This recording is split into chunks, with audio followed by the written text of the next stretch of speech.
As we're standing here behind the back of the Methodist Church, there you can see the Christian bookstore, the Catholic school with two Catholic students. Look at that, they are.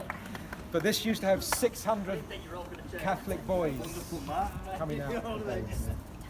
But the one we're looking at is this building on the corner there, that white building, because this is the home that John Goodson found for our missionaries to stay in. And so it was owned by a widow. She had the bottom floor, and the top two floors were taken by our missionaries. And during that first week, a few significant things happened. First off, they arrive on the Saturday, and the very next day they think, well, what should we do? It's Sunday, we don't have any congregation or anybody that's listening to us. So they decide, why don't we go to Reverend Fielding's congregation? We'll go down to the Vauxhall Chapel, and there we will listen to Reverend Fielding give his Sunday sermon. And so he stood in this pulpit and he suddenly announced, we have Americans here and they are going to preach from this pulpit. Now they hadn't asked him to do this, so this was really kind of like, wow, thanks. And so 3 times during that first week, they stand here, they preach, and that's where the gospel first saw the light of day in the whole of Britain. Having done that, 9 of the congregation suddenly offer themselves for baptism. And Reverend Fielding is aghast. He comes along to these lodgings and says to Heber, I forbid you to baptize them. And Heber's response, they're of age, let them decide for themselves. And they chose to get baptized. And that then was the beginning of the rift. Reverend Fielding closes his doors against the missionary and actually turns against them. So it actually caused a little family hoo-ha between the two of them. Now the more significant event that happens is the second Sunday. And that's this coming Sunday. Is the 180th anniversary of this. So in 2 days' time, we celebrate that. And Isaac Russell was sleeping on that middle floor when he feels disturbed as if by evil spirits. And he goes up to the top floor where Heber is sleeping and asks Heber for a priest to bless him. Well, as Heber puts his hands on Isaac's head, he's suddenly thrown by some force and he falls senseless to the floor. And when he comes to, there's Willard Richards and Orson Hyde both supporting him. And then a vision opened before all of their eyes. All of the missionaries then saw this.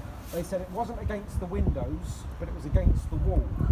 And on it they saw legions of evil spirits rushing towards them, with malignity depicted on their faces, giving them curses, giving them threats. Heber is saturated with sweat and he passes out on the floor. And then Willard and Orson, remember they've got the priesthood, and they use it and dismiss them. And I always find this bit kind of curious. As the last little evil spirit left, he turned and said, almost apologetically, I didn't mean anything against you personally. And they replied, it's all the same. In the name of the Saviour, we command you to depart. And that then closed the vision. Now, their initial response to this, Heber's response was, we're not worthy. That's why this has happened. But the following year, he goes back to the States and he speaks to the prophet Joseph about this. And Joseph had heard about this from Heber's wife. He'd read the letter in which he recorded the details. And he said that when he read that, he rejoiced, because then he knew the gospel was about to take root in England. Think back to Joseph's experience as a 14-year-old boy in the sacred grove.